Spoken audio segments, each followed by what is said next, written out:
That's your, kind of main hub where people go. So for that to get shut down and for people to get told to leave the store, I'm sure it was kind of distressing to the people in the store at the moment there. Well, yeah, and you think, oh, it's Chihuahua and all that kind of stuff, but you got to take it serious because, it wasn't too long ago there was a bomber that tried to do something out past Addie. Oh, yeah. Yeah. Remember that guy. Yeah, remember that guy got busted with a Stage Time T-shirt? Yeah. Isn't that funny that a Stage Time T-shirt is what got him caught? Right. Exactly that. So. You owned one of 50 T-shirts. We can track you. What show was it? Pardon? Do we remember? Say that again. Was it Newsies? I missed you. I'm missing you on that. I got lost. No, it was what was it? It was the Martin Luther King Day run in Spokane, and they found the bag. And then when they traced it, the bomber he lived out just off of 395, just let's see, a little bit north of Addie. Right. No, I got you there. Okay. So I was just wondering what Stage Time show shirt he was wearing there. Oh, what was the play? I get you. I don't remember what the play was anymore. It was one that I wasn't living here when it happened, so it didn't stick in my mind. You thinking those T-shirts might be worth something now, though? Yeah, good promotion. Yeah. All right. What else is happening around town? It's bad news in terms of that Chautauqua is being canceled this year because of the pandemic. As you know, it's a very large event, so there's two issues here, 3 or 4 issues, in terms of, you have about 20 to 40,000 people walking through the park, each day. Or not each day, but overall kind of deal. Sure. Now, with that count, some people are counted twice or however many days they walk through there, but that is a lot of people. And then you also have a lot of vendors coming in from other states and things like that. So Community Celebrations, the volunteer group that puts it together, I figure that would just be too much of a health risk. And also, along with that, we don't know if the state will even allow gatherings like that. I mean, we're still in stay-at-home right now, and it's May 1st, and that's going to be a slow rollout of things we can have. And I'll be honest with you, I'll be surprised if we allow any gatherings over, say, 10 people, before the end of the year, kind of deal. It just doesn't look like that's going to happen anytime soon. Another deal is Community Celebrations in organizing this. This event requires deposits and scheduling, contractors, things like that, because you have the beer garden, you have the center stage equipment and staff, you have security, you have garbage, you have all this stuff, advertising too, and you have to put down deposits, you have to pay money out for an event that probably is not going to be allowed, in June there, just with how the state is doing its restrictions there. Sure. I know some people are commenting on, this is kind of early to make the call, but none of those people have ever planned an event. It takes, months to put things together, and you have to make decisions, right here and now. That would happen in, a month or two. I experienced this personally, canceling a wedding. You don't know if the vendors are even going to be able to do things. You don't know if the venue is going to be open. So, you kind of just pack it up because you can't plan. I can't imagine what Community Celebrations has to go through to put all of their stuff together in order to have Chautauqua there. I attend some of the meetings as we get closer, and it is quite the undertaking, and people don't quite realize, it's a lot of tourism that comes through town, and the money that the Chautauqua organization makes from Chautauqua has to be saved in order to be able to pull off the event the next year, and it does take thousands and thousands of dollars, and what you're saying is exactly right. If you try to pull it off, and let's say only half the vendors show up, and then something happens in the state and it's canceled, they've expended that money that is meant to pull it off, and they won't have the income to do it again. So there is doing it creates a huge. We love Chautauqua and we love having it, but doing it could cause a risk where it could never happen again because the money was lost. So I think them setting back, because you are going to have vendors that aren't going to show up because of this, that are just going to take the year off from it and stuff. That's going to happen. So I think that's a very safe, smart thing to do, to cancel it. It protects the event from disappearing too, where people are going to be really sad. It's our summer norm. It's been happening for over 40 years. It's going to affect people, and it's a sad thing, but it is, I think, keeping it safe. Yeah, and another thing is the beer garden is a big moneymaker for Chautauqua because Chewelah loves to drink, and that is it essentially funds the center stage entertainment there. It makes enough money to all the equipment, the bands, and things like that. And if you look at the phased reopening plan, bars and like places you can go and sit down and drink are one of the last places to be able to reopen. So they're kind of looking at that and being like, well, maybe we can have it, but we can't have the beer garden, and that's our big source of income there. So, and if you don't have that, you can't have the center stage entertainment, and that's a big chunk of Chautauqua there. You basically, after that, you kind of lose the spirit of the event there. Yeah, and if the event stumbles and doesn't make enough money or suffers at all, like I said, it might not be able to happen the next year because it takes a huge amount of effort to pull it off. Correct, and they did an informal survey of community members, asking around.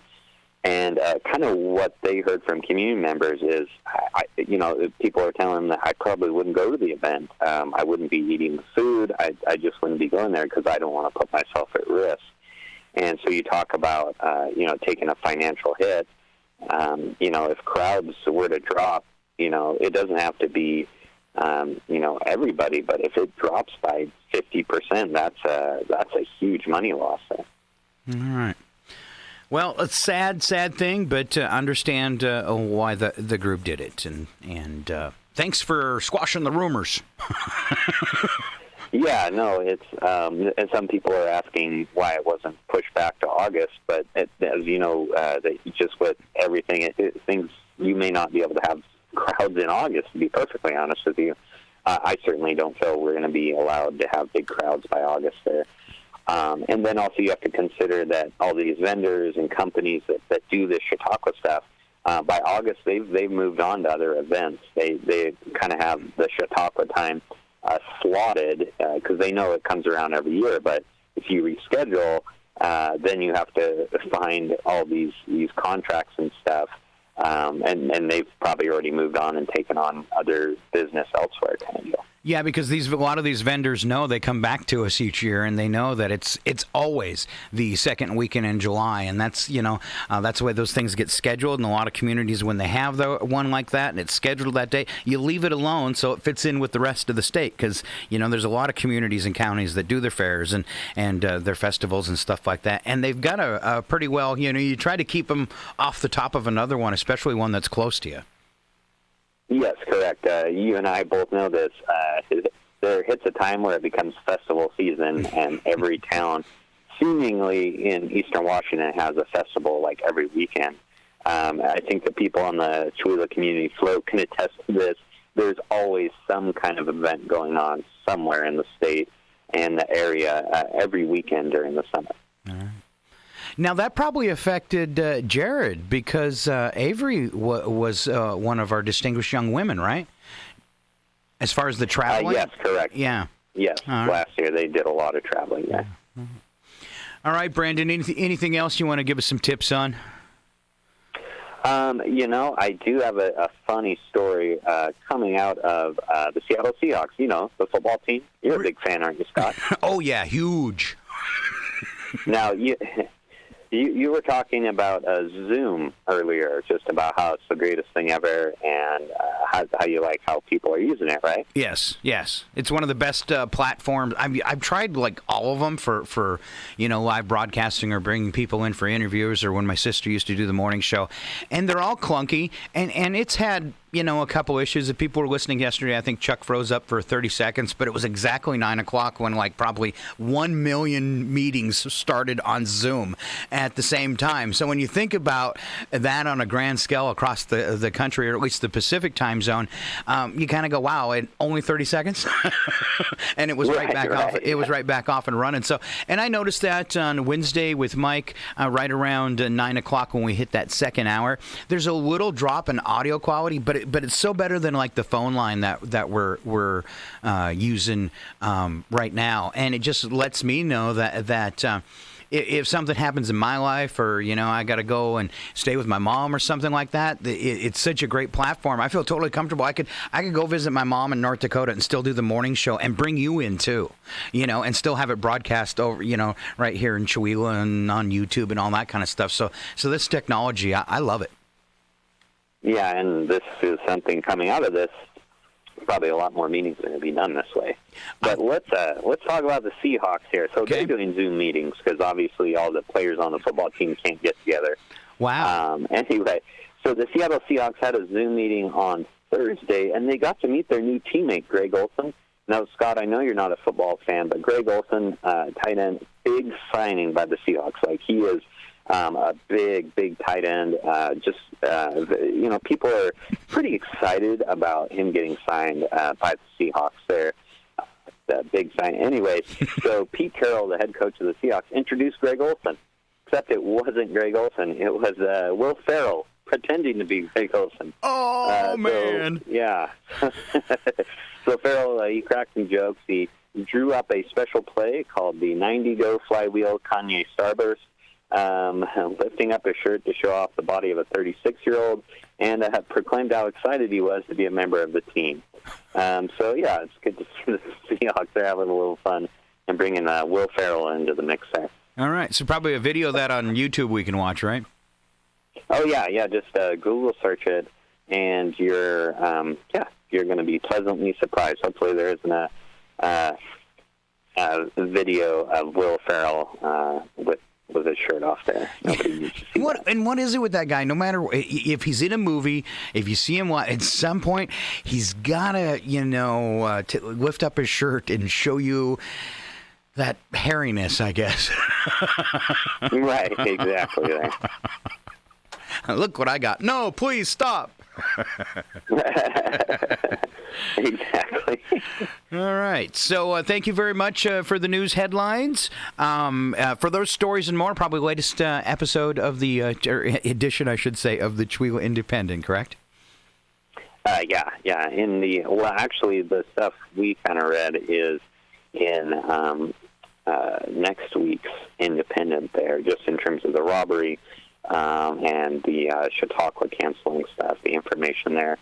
But let's talk about this week. Can we talk about this week? Sure. Go ahead. We just have a feature story on the FFA Mother's Day sale put on by the egg class at Jenkins Junior Senior High School. So they're still doing that, and on May 5th they'll kind of let you know how you can start making orders and stuff, and it'll be curbside pickup there at the high school to pick up the flowers there. All right. And then also, we have some features just in terms of local businesses in town, the new Valley Barbecue place there. And then it's called Hidden Valley Barbecue. We do have a story on Sticks and Spokes that's switching to bikes, obviously, just because that's the West owner kind of switches with the season, I guess, either skis or bikes there. So that's good to see. And then they're still asking for people to nominate the 2020 Honored Citizen. This is through the Chamber. So we have an article in there about that for the second week in a row. So if you have a citizen you'd like to nominate, definitely do that. And we also have a notice in there. The Truda Farmers Market will still be opening on May 8th. So mark that on the calendar. There's going to be some new ways how they do that, obviously limiting the number of people at each booth and all the proper, practices to kind of be safe that way. So it's a little bit different. I saw the press release come in from Joan Thompson, and I'll get in touch with Joan and see if we can get her on the air next week before they open, if she's got time. And I'm sure they'll give us a little explanation of, or a little heads up of how things will work differently. So excited, though. It's one of those norm things, and it's like, oh, yay, farmer's market. I almost feel sort of normal. Right, exactly. Now, they do have to make some adjustments in terms of, I know it's always great to go over there, order some food, and sit down, but you can't do that. It's going to be all to go. And there just can't be live, anything that would encourage people to kind of gather in groups, you have to avoid there. So they're just, and hopefully by the end of the summer, they can do some of their, the cherry splat or the boat races and stuff like that. But basically, you just have to wait and see there. Wow. What a strange time. Yes, exactly. All right. Good job, Brandon. Anything else?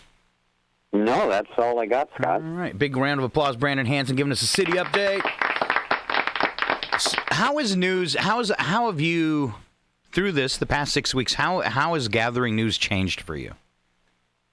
It's just gotten a very local, just reporting on what community members are doing. So that's kind of how that's changed.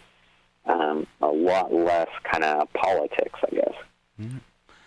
All right. Before I cut you loose, as we head in the 9 o'clock hour, and by the way, a little tease here, Jeff Newman going to come in and say hi. Jeff has, of course, been in lockdown, too, and missing his radio show, Got Soul. So we're going to bring him in a little bit and chat with him through Zoom and see what he's been up to, and let him play some soul music, because he's just having a hard time with this. So I'll play some songs for him. And you. It's going to be Soul Music Fridays. Yes. So it is the 1st of May, right? And so that's a May Day, right? I got that right? May Day? Yes, correct. And then it's also a Beltane, which is like a pagan holiday. Read up on that one. or remember King Arthur. Beltane was his demise. All right, and then let's see. As we come to Monday, which is really, really important to me. Of course, I did a whole talent show themed on it. Didn't go too well, but it's May the 4th be with you. May 4th and a Star Wars Day. And I know you're a sci-fi fan, right? Yes, correct. A big one. All right. So if you were to receive a gift, and it was a Darth Vader waffle maker, would you be excited? I would be very excited. Isn't that cool? Darth Vader helmet waffle maker. I so want one. All right. It actually exists. Here we go. So I have a Star Wars trivia for you. You ready? All right. Let's shoot it. Let's go. First one. Who serves food at the Death Star restaurant? I don't know. Who does? That is Darth Vader. Darth Vader. Hey, Yes. That's good. Yes. How do Ewoks contact each other when they're apart? How do they? Ewokey-talkies. Ewokey-talkies. Yes. What do you call Chewbacca when he has chocolate in his hair? I don't know. Chocolate chip Wookiee. Chocolate chip Wookiee. That's pretty good. What did the sweet potato say to Luke Skywalker? You got to get one of these right. No, I'm not good at puns. These are all puns, Scott. So what's another name for a sweet potato? What's that?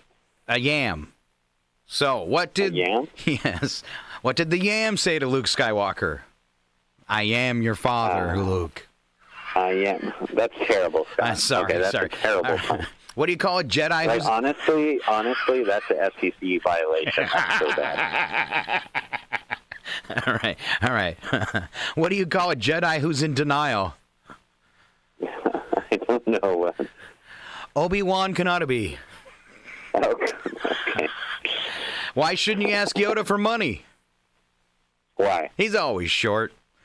Oh. Hey, short he is. Oh. Why did the Jedi start to think Anakin was heading toward the dark side? Why's that? Because he was just in the 6th grade. Oh, goodness. I almost threw him. I'm sorry. It's painful. What do you call... Who wrote these? Did you write them? No. They'd be worse. Okay. What do you call potatoes that turn to the dark side? Dark potatoes? Vader tots. You were close on that one. Vader tots? Vader tots. That actually sounds ingenious. It does. Can you imagine if you could license that and sell them? Vader tots, little helmets that you can eat. I'd order those. Yeah. What's Jabba the Hutt's middle name?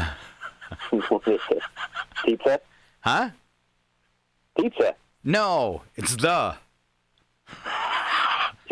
What is Jabba the Hutt's middle name? The.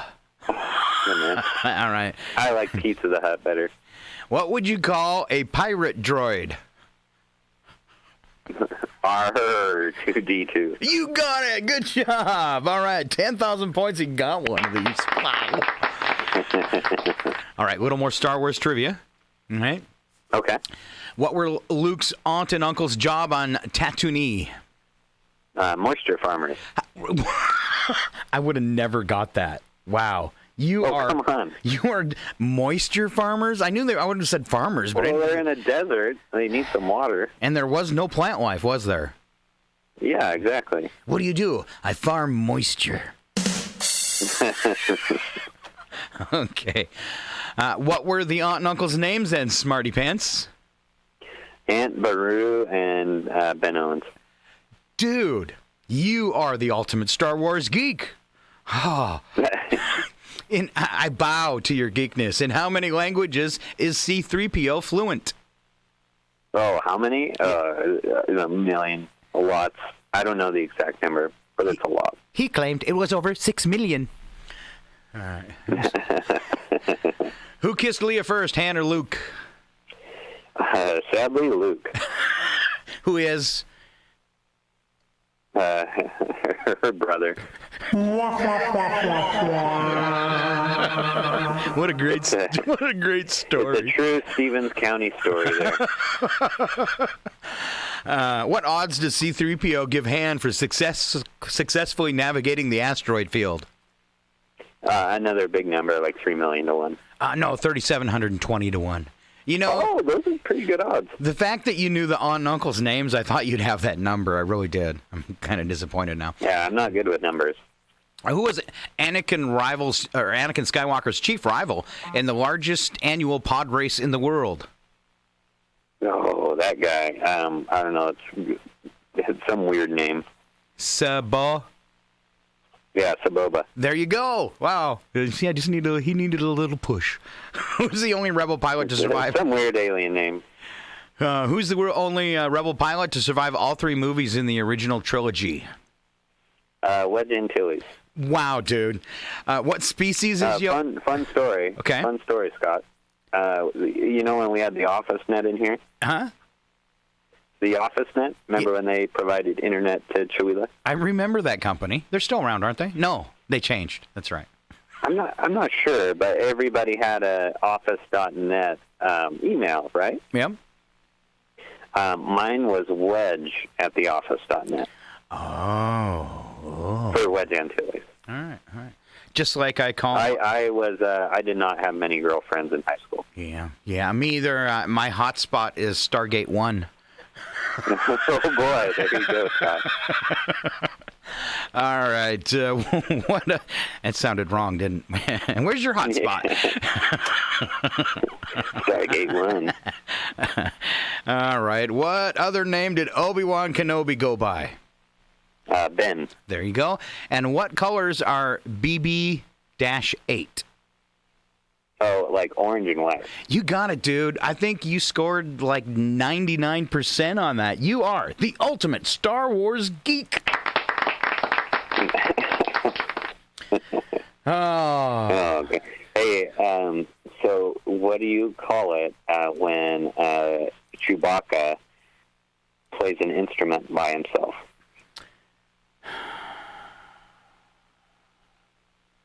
Something to do with Han Solo? Hey, Han Solo. Han Solo. That's it? I was close?